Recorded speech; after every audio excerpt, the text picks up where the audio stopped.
yakati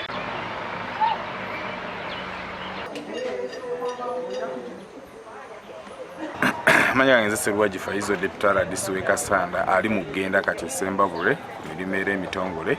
Njagala kwebaza bakama bange bampa obuvunaanyizibwa Policing Authority olw'okuba nti yalowoozezza nti nina kyensobola okugatta ku Sembabule, era njagala kwebaza abantu b'e Kassanda abasobodde okumpa omukisa okuweereza nabo.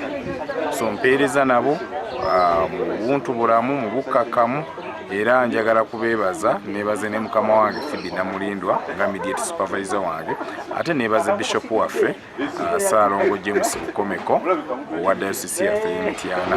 Bishop ono twakwanaganira n'abeera mukwano gwange, n'antuma n'omulimu gw'okubeera ambasada okulaba nti tuzimba ekkanisa mu bintu eby'enjawulo omuli amalwaliro n'amasomero, era omulimu gwe mbadde nkola obulungi.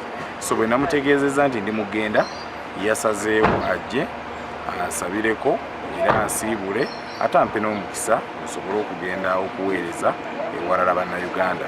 So njagala kwebaza abantu b'e Kassanda, mukoze bulungi nnyo era ndi mwetegefu.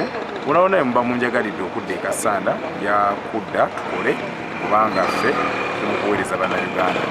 Download the app on App Store or Google Play Store now. Vision Digital Experience, the future of media.